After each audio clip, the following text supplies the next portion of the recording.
BFM Business, Intégral Placement, idée de placement. On vous aide à diversifier vos placements. Aujourd'hui, une idée originale, une idée qui sent bon la campagne. Pour trouver du rendement, investissez dans des vaches, les vaches laitières. C'est facile d'y investir et ça rapporte vraiment. On va en parler avec Pierre Marguerite. Bonjour. Bonjour. Bienvenue sur le plateau de BFM. Vous êtes à la tête de l'Association française d'investissement en cheptel. Alors dans Intégral Placement, on parle de bourse, on parle d'immobilier. On va vous faire un aveu, les vaches, c'est plus rare. Et pourtant, c'est aussi un placement, un vrai placement rentable. C'est un investissement qui est fort ancien, puisque ça existait déjà à l'époque des croisades, dans la mesure où on a retrouvé les contrats de gazaille dans le sud-ouest de la France, où à une époque, pour libérer Richard Cœur de Lion, emprisonné au retour des croisades, ils avaient levé un impôt sur tous les troupeaux qui étaient en location et qui appartenaient à des monastères ou à des gens de la ville qui souhaitaient se protéger contre les famines et contre les manipulations monétaires, déjà à l'époque. C'est donc l'un des investissements les plus anciens alors? C'est très vieux comme investissement, très vieux. Alors concrètement, là, pour nos auditeurs, nos téléspectateurs qui se disent mais de quoi on parle là, les vaches laitières sur BFM Business dans Intégral Placement, quel est le rapport? Aujourd'hui, comment est-ce qu'en vivant dans une ville, à Paris, à Lyon, à Bordeaux, puisque BFM Business est surtout présent dans les grandes agglomérations, comment peut-on investir dans des vaches laitières et surtout pourquoi faire? Alors, l'investissement en vaches laitières, c'est, si vous voulez, un choix de diversification de patrimoine. C'est-à-dire que ça intervient dans une vie humaine à partir de la quarantaine, parce qu'avant, on a d'autres soucis. Et il s'agit à partir de ce moment-là de diversifier ses biens. Alors évidemment, il y a les investissements traditionnels, l'immobilier, la bourse, l'assurance, etc.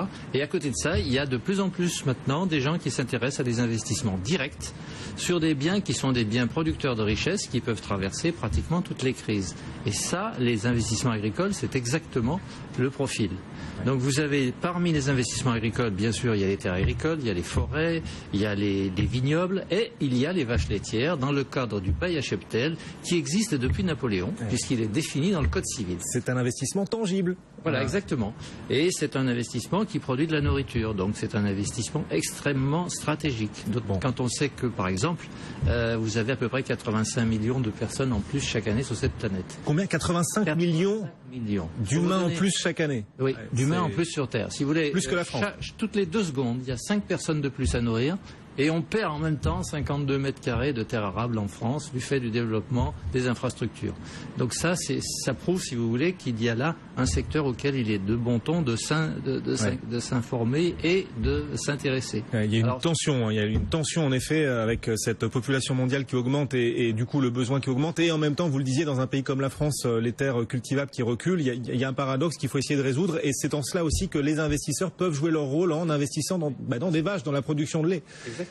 Les investisseurs ont une approche, l'information circule de plus en plus, il y a les réseaux sociaux, il y a les expériences vécues par les uns et les autres qui reviennent à la surface, et on s'aperçoit, si vous voulez, qu'il y a une sensibilité qui est en train de changer, c'est-à-dire les investisseurs cherchent non seulement à diversifier leurs avoirs, mais aussi à se positionner en fonction de ce qu'ils estiment devoir être l'avenir.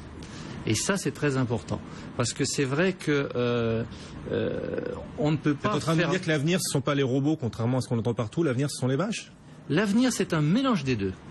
Parce que si vous ajoutez la technique moderne avec les pratiques ancestrales, vous allez arriver à une économie agricole qui s'appelle l'économie écologiquement intensive, où on va trouver un territoire, définir ses caractéristiques, savoir quelle est la meilleure production qu'on peut faire sur ce territoire pour le mettre en valeur et ne pas l'épuiser surtout. Parce que chaque fois qu'on prend une décision, c'est comment est-ce que les enfants de mes enfants vont vivre avec ce que je fais.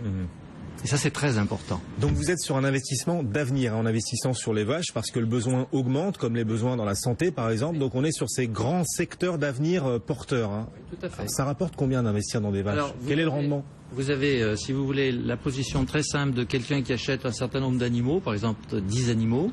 Il va se retrouver avec ces 10 animaux avec une production laitière qui est gardée par l'éleveur, bien sûr, et des naissances, puisque les naissances provoquent l'arrivée du lait. Et ce sont les petites naissances qui constituent la rémunération de l'investisseur.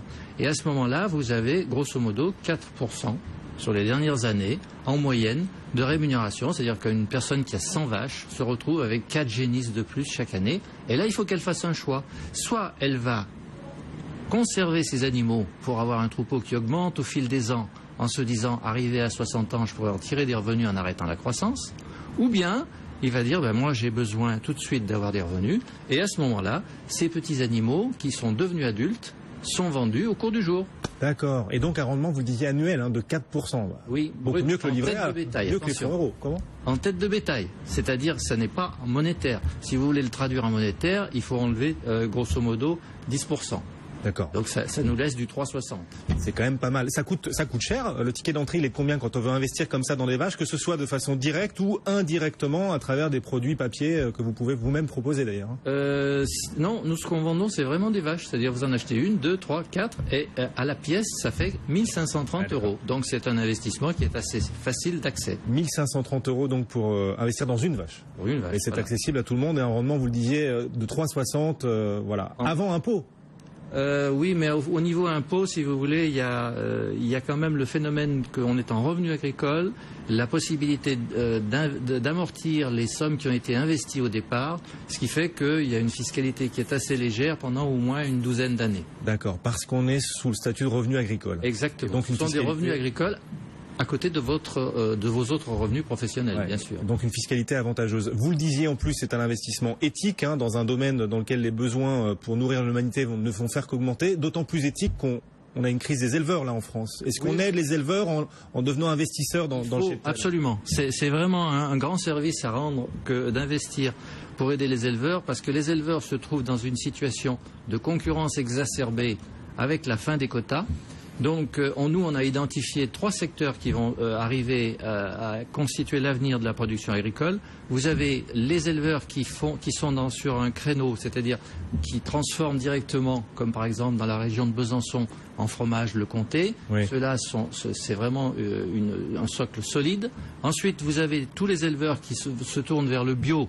Et ça, c'est l'avenir, parce qu'effectivement, les gens qui sont de plus en plus informés vont comprendre qu'il vaut mieux investir sur des produits agricoles sains que sur un fauteuil roulant à la retraite.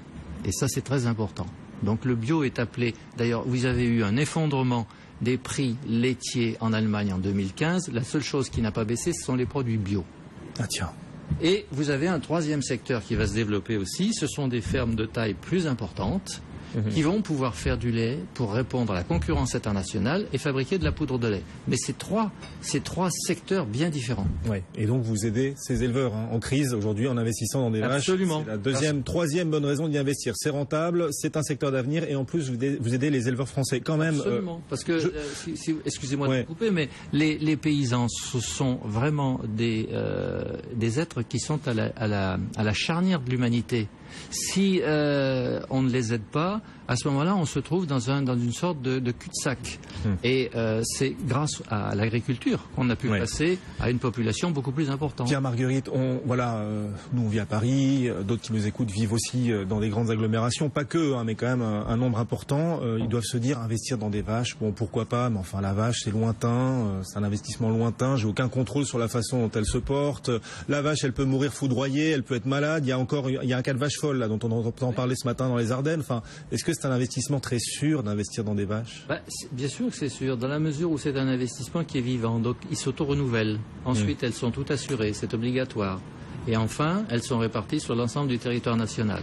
Et puis, on pourrait dire en sorte que, si vous voulez, ça fait quand même un actif qui traverse les siècles.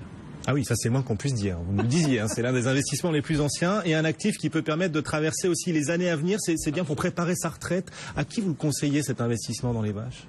Si vous voulez, on le conseille à toutes les personnes qui sont en mesure de pouvoir diversifier leurs biens. C'est toujours pareil. Oui. Il faut avoir une certaine masse critique d'investissement pour aller sur cet investissement-là qui est une diversification. Mais à partir du moment où on a atteint cette masse critique, il est vraiment vivement conseillé de s'intéresser aux produits agricoles. Pas uniquement les vaches d'ailleurs. Le gars qui achète de la terre agricole, moi je pense que toutes les compagnies d'assurance et toutes les caisses de retraite devraient s'intéresser aux terres agricoles.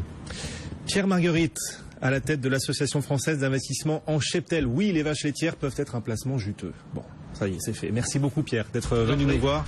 Une fois n'est pas coutume, on parle aussi des animaux dans Intégral Placement. À bientôt. Bon retour.